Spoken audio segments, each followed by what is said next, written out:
Okay, make a motion to accept with the recommended amendments to the June 12th, 2024 meeting minutes. I'll second.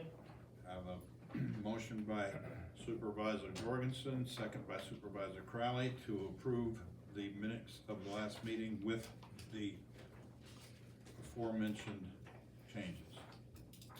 Everybody, any more further comments on that? Everybody in favor? Aye. Aye.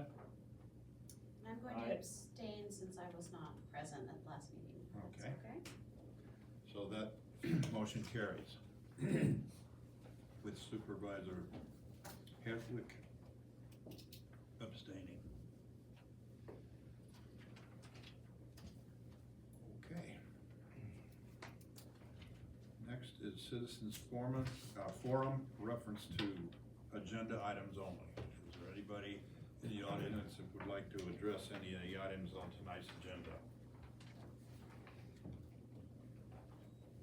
Seeing nobody come to the mic, we'll move on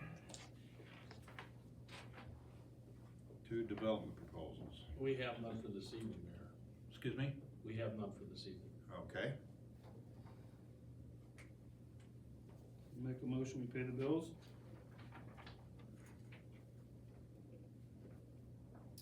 Is there a second? I'll second.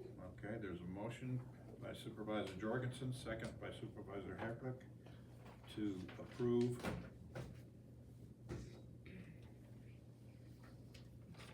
No, not to approve, no. Approve the bills.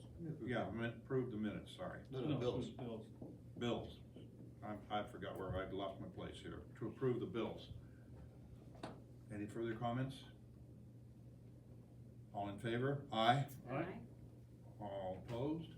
Aye. Okay. We have 3 in favor, 1 opposed. No, he's aye. Oh, he said aye? Okay. He was just He delayed. said it after I asked him. Yeah. Okay. It was a All right, so it's approved unanimously. Okay. This is not going well. Okay, old business? We have none? We have none, Mayor. Okay. Reports, volunteer fire companies. Yeah, we got nothing. Okay. Moving on to emergency medical services. There's no one here. Nobody here to I report think on they're that? okay. And Dan, they're Typical here, July meeting. Yeah.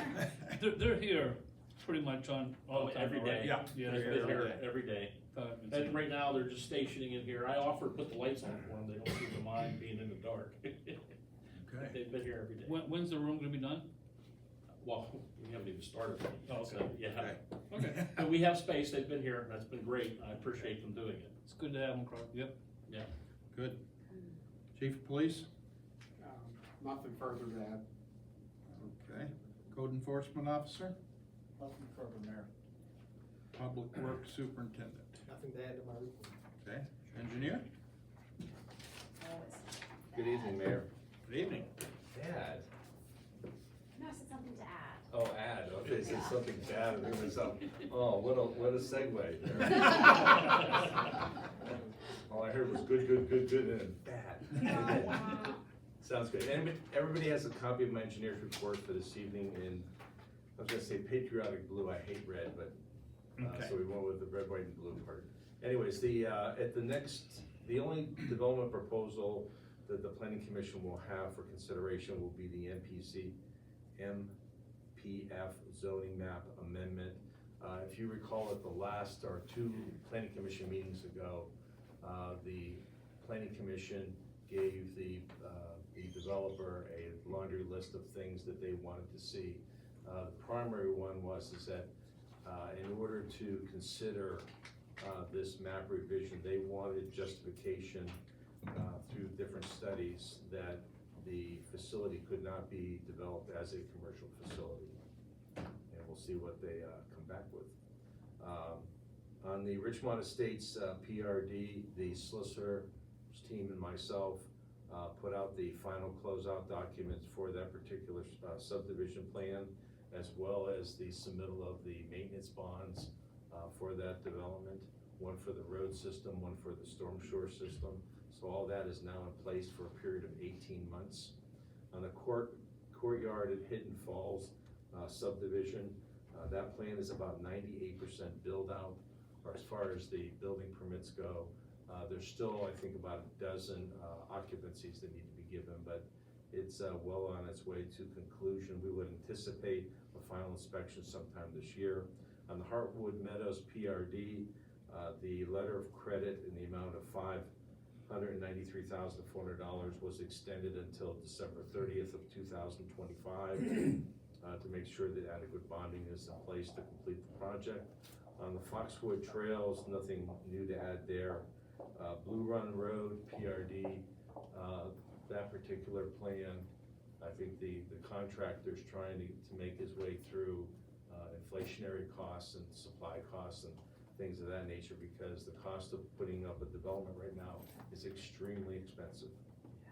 Indiana Trails, all I can say is that the HOP has been received from PennDOT for that particular project.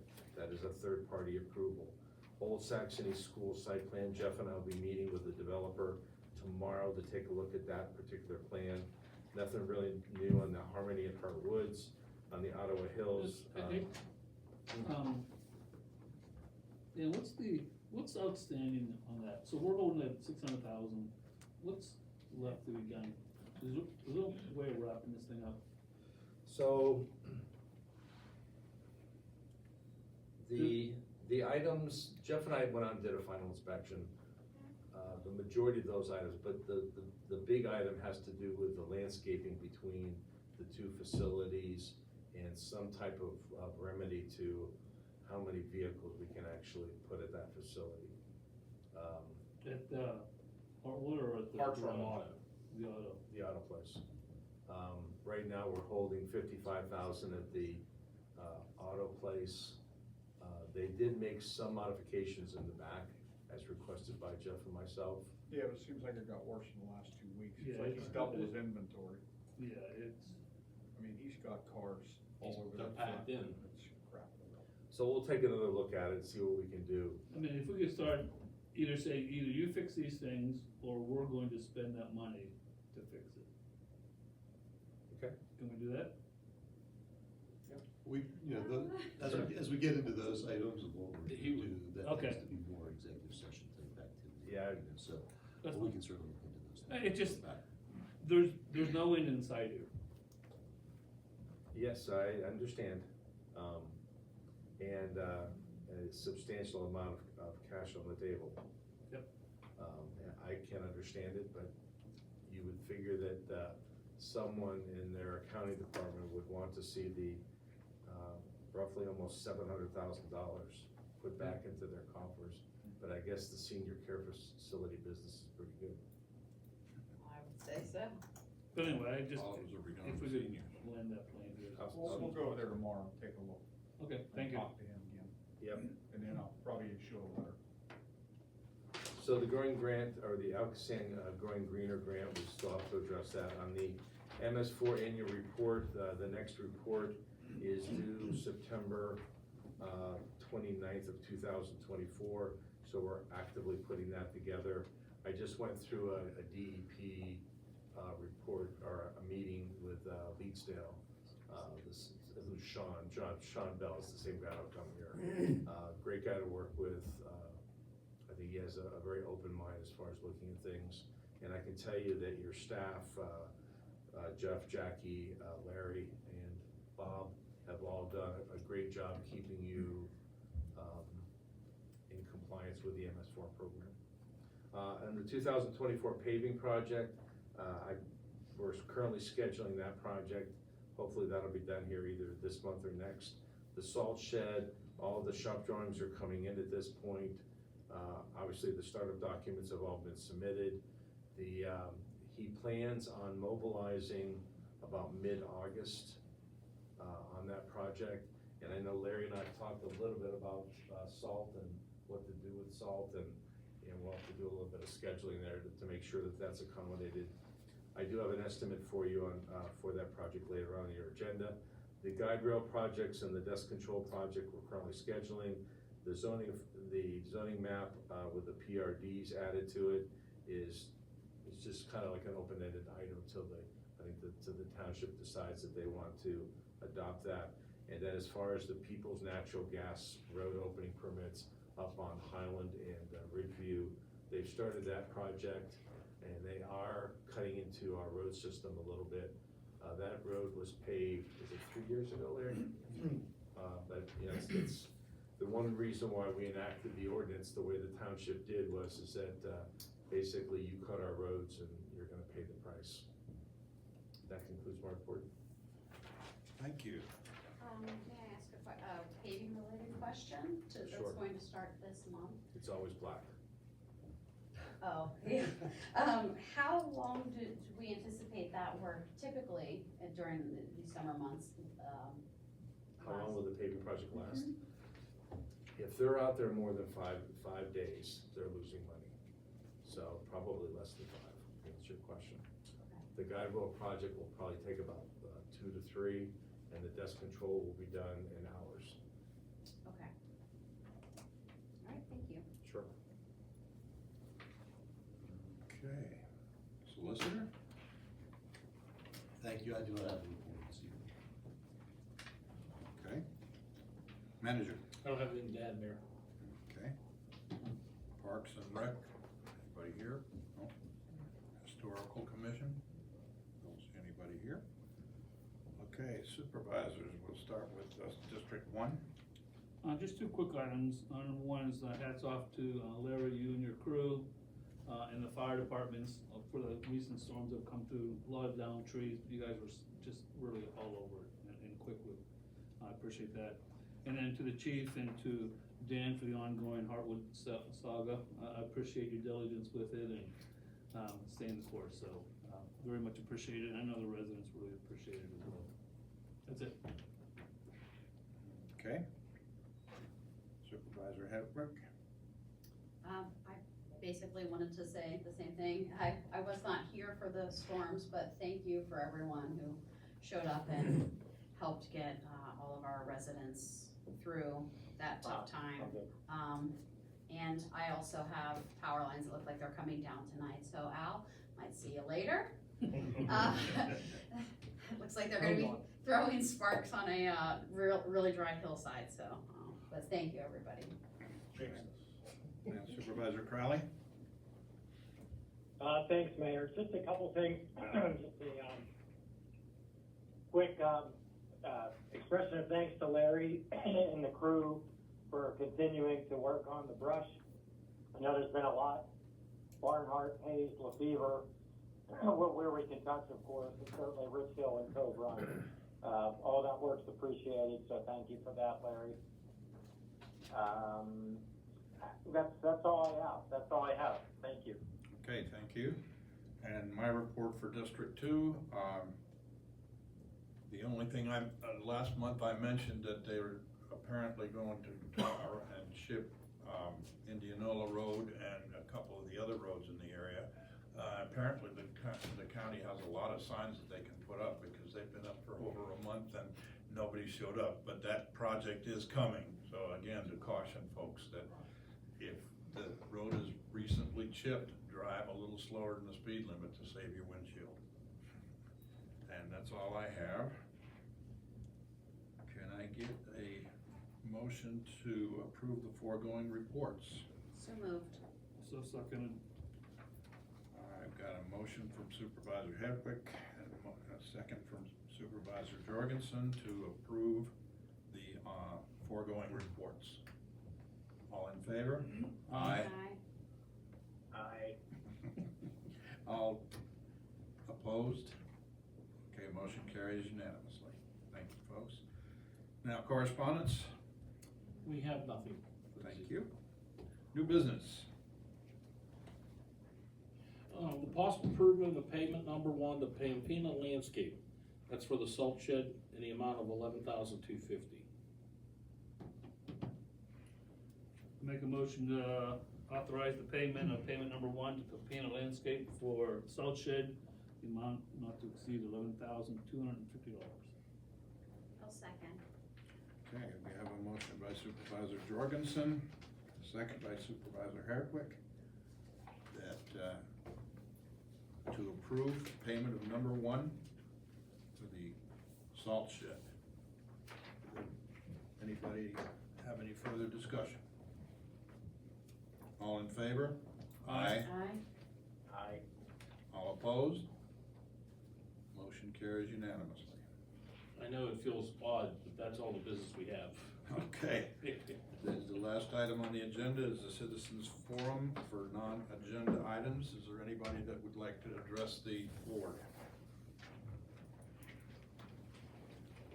Hi, Andreas Meifer, 121 Black Oak Drive. I would like to revisit a topic that I addressed at the last meeting. And this is the topic of the ordinance. So in 2018 and 19, the supervisors and the citizens worked together to change the oil and gas ordinance to preserve or put more protections in to preserve the natural and aesthetic value of our township, which is close to 90% residential zoned. When the ordinance passed in 2019, Mayor Khan, you acknowledged that it was a compromise with good things for all of us, but there were still things that we could have incorporated. In the past 5 years, a lot more information about the unconventional oil and gas industry has become public, and more than ever, it is clear that additional safeguards have to be put in place by the Commonwealth, by the counties and the communities. It's therefore no surprise that many communities in Western PA are starting to, or are in the process of amending their ordinances. Two good examples are West Deer, our direct neighbor, and then Cecil Township. One of the crucial areas where changes are being made in the ordinances are the setbacks for oil and gas operations and between protected structures. For a long time, 500 feet was considered an appropriate distance to protect residents, but we know now that that is really an arbitrary number. There's no science behind it, it's woefully inadequate. In 2020, the Office of the Pennsylvania Attorney General published a report of the 43rd statewide investigational grand jury, and based on a preponderance of evidence, the report proposes 8 critical recommendations for legislative, executive, and administrative action in the public interest. I would like to quote a short passage from the report that includes the first of these 8 recommendations. It reads, "We," and this means the grand jury, "think there is more than can and must be done to minimize hazards arising from unconventional drilling. Some of it is science, but it's not rocket science. There are practical and available responses to the problem. Number 1 recommendation, expand the no drilling zones. Everything we have seen confirms that all the impact of fracking activity are magnified by proximity. The closer you live to a gas well, compressor station, or pipeline, the more likely you are to suffer ill effects. Yet the state law minimum setback for well construction is only 500 feet. That is dangerously close. An increase in the setback to 2,500 feet is far from extreme, but would do a lot to protect residents from risk." End of quote. I have a couple of requests for the supervisors. First, I ask that we amend paragraph N, section 2, general standards in our ordinance 385. Currently, the paragraph reads, and it's very short, 3 lines, wellheads shall be located not less than 500 feet from any protected structure and not less than 200 feet from the nearest property line. In accordance with the grand jury report, I propose the text to be changed as follows. Wellheads shall be located no less than 2,500 feet from any protected structure and no less than 500 feet from the nearest property line.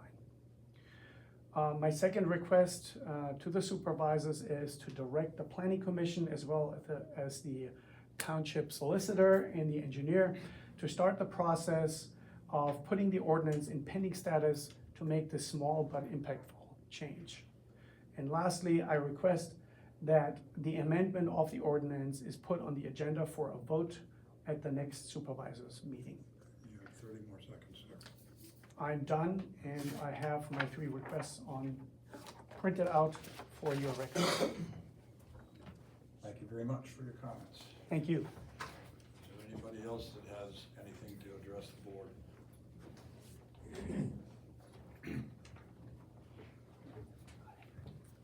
Hello, I'm Vanessa Sumrock. I live at 119 Black Oak Drive. This is similar to the request made by Andreas. Over the last several years, since the board updated our oil and gas ordinances, there have been increasingly and overwhelming evidence of threats to health and safety to residents living near the well pads and their associated structures. At the time of revising the ordinance in 2019, it was requested by the citizens for increased setbacks for the protections of our citizens and community. While many other protective and very positive changes were added to the new ordinance at that time, the setback changes were not added at that time. Since that time, there has been mounting evidence of a need for increased setbacks due to significant health and safety risks. 2 of very many legitimate sources have stated this in very clear and certain terms.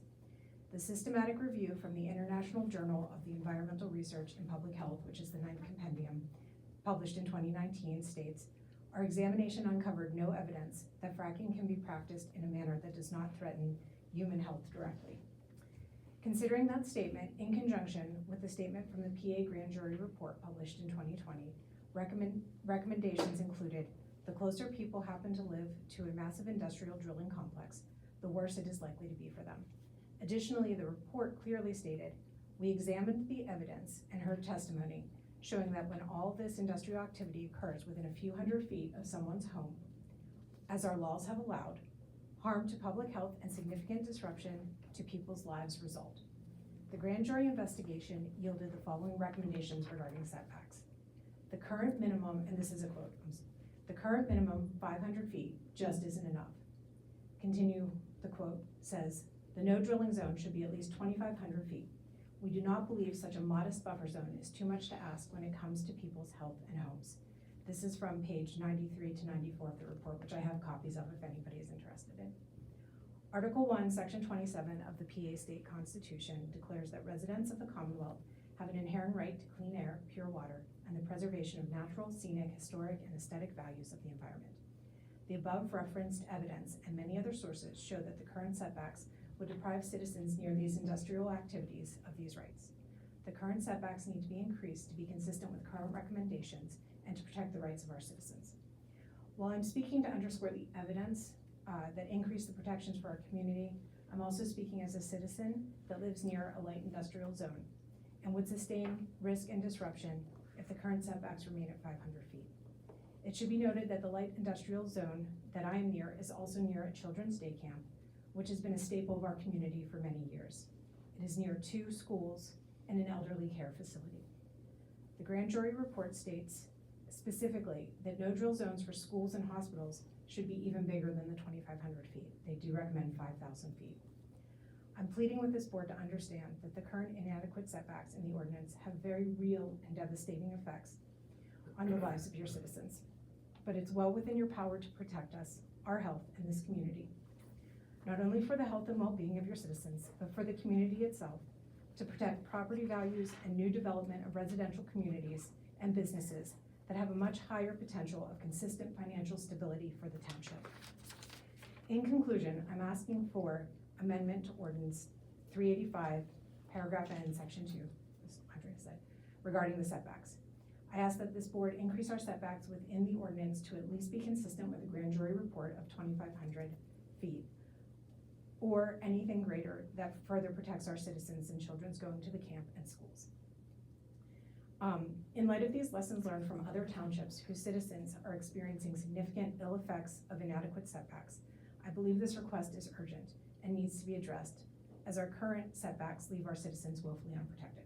And I concur with Andreas for the plan of action referring this to the planning commission, the solicitor, a pending ordinance status, and putting it to a vote at the next meeting. Thank you very much.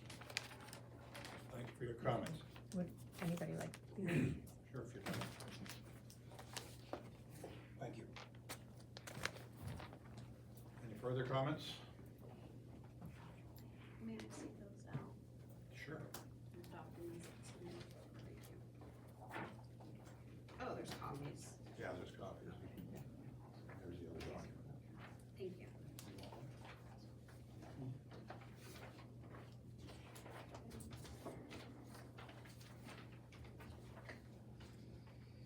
Nettie Owens, 109 Bruno Drive. Just a quick update. I just wanted to bring to your attention that we have 3 people on the live stream. They've been here the entire time. There are 10 people here in the audience. That means that we have 25% of our attendance coming in virtually, which is a fairly significant portion of attendance. As I've noted in the past, sometimes we have as much as half of our attendance coming in virtually. So I would ask again, the desire and interest of the township citizens has not diminished to have live streaming available, and the meetings made publicly available by video after they have occurred. So I would ask again that you bring this up to consider adding it to our services that we provide for our citizens. Thank you for your comment. Any further comments? Hi, I'm Catherine Myhofer, 121 Black Oak Drive, and I just wanted to say that I second my husband's request and also Vanessa's, and hope that you take this as an urgent request that's very important for us, for all of us. Thank you. Thank you.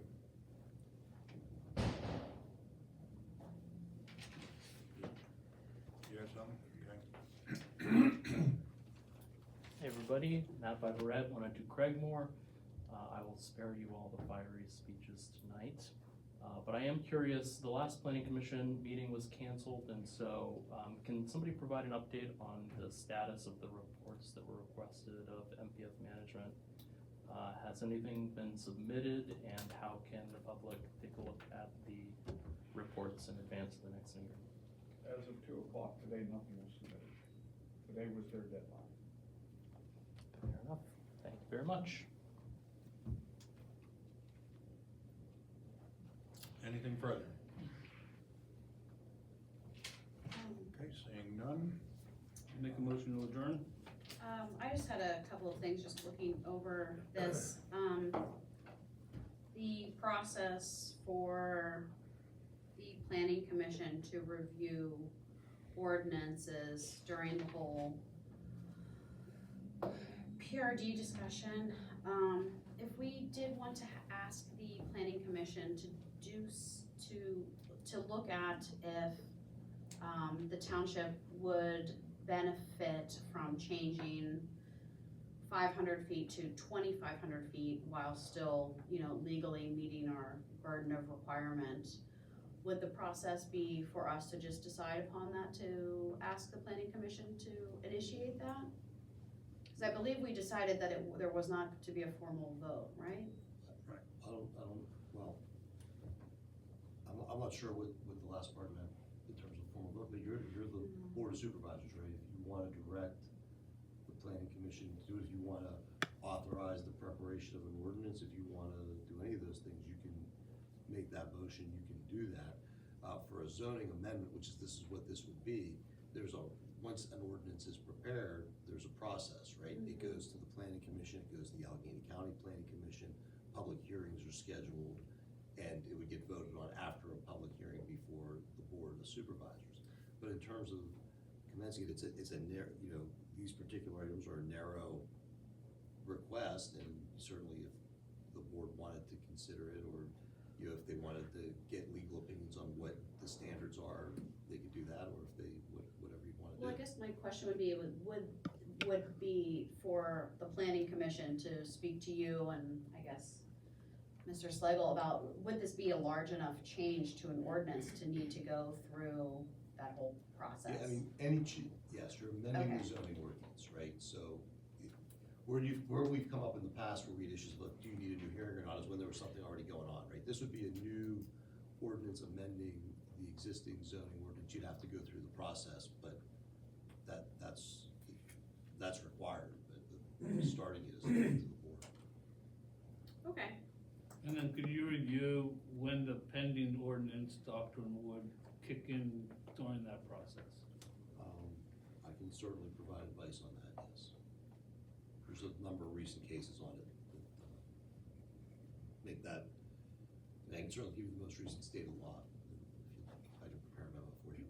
Could you explain it in very brief layman's terms right now?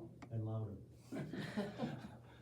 Yeah, I mean, I can. I mean, historically, the pending ordinance doctrine is, as soon as an ordinance is introduced and publicly advertised or publicly brought up at a meeting, at that point, it's a protection, so no one can jump in and run in and say, oh, now I'm doing this, right?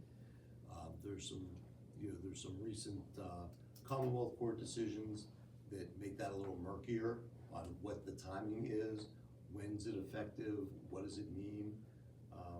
So that's why it's difficult for me to say exactly what a court would do with what the pending ordinance doctrine states at this point under Pennsylvania law.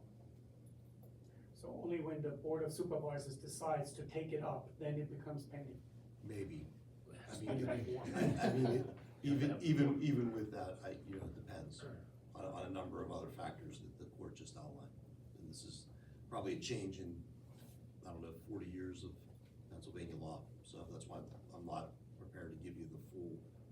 If you'd have asked me this question a year ago, I'd have been very 100% sure of what it was. Now, I can't say it with that level of certainty. so am I understanding correctly that, to move this discussion further in the, with the planning commission to review with you and Mr. Slagle, this revision or discussion of a revision, we would need a motion? I mean, if, yes, the board would act through a motion at this point directing whatever it is that the board wants to direct. But you need to make, the way it would work, there would be a motion to add it to the agenda For the next next meeting to be considered, so. Under the So then it would- transparency laws. Well, right, Yes. under the, yes, it would just, that, I'm sorry, I thought we were all talking about that, but yeah, of course, you can't vote on it tonight. Yes. But you'd vote to add it to the agenda for the following meeting for discussion. And then underneath that, some of the research issues that we've discussed would be done in the interim. Okay, then I would like to make a motion to add, an agenda item for a discussion and possible recommendation for our planning commission to review an amendment to ordinance 385 to discuss changing a wellhead setback for said ordinance. Is that awkward? Well, I think it's the gist of it is that, it's an authorization to have a discussion on the topic and any Yes. necessary authorizations that would come out of Yeah, the discussion. And authorize a discussion. I don't know if I'd want to limit the setbacks. Okay. If you're gonna go through this process, you might as well go through the process. Yeah, so I would just say, Okay, I would suggest maybe a motion, to place on the agenda, a motion to, have a discussion, regarding the, I don't have the code section in front of me, but the oil and gas ordinance and any potential changes therefore, and any potential authorizations that would lead to. okay. Then I'd like to amend my motion and make the motion state as an authorization for us to discuss and to authorize, coming from said discussion and any findings of adjusting ordinance 385 at next month's meeting, regular Board of Supervisors meeting of August. With the understanding, or if we can do that now, that does not kick in the pending ordinance. It would not. No. It would, And even when we kick it, if we would put it on the agenda, and then we decide to give it to the planning commission to review, that would not kick in I pending. think it would depend. may or may not, Okay, depending on what we do and how it's done. okay. And I guess the short of it is, it's a long process. Yes. And I understand there's some urgency, but there's a lot of other factors involved as well. It's not something where we can say, let's just get this done and decide in a month. It's a long process. Okay, well, we have a motion on the table. Is there a second? Okay, we have a motion and a second. A motion by Supervisor Hertwick and a second by Supervisor Jorgensen to place on next month's agenda a discussion pertaining to ordinance, is it 385? Particular to the oil and gas. Particular to the oil and gas and to setback specifically. So, any further discussion? All in favor? Aye. All opposed? Nay. Okay. Motion passes, 3-1.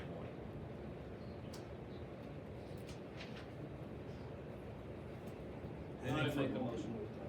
Okay, motion to adjourn. Second. Have a motion, Supervisor Jorgensen, second from Supervisor Hertwick, to adjourn the meeting. Any discussion? All in favor? Aye. Meeting's adjourned. Thank you very much.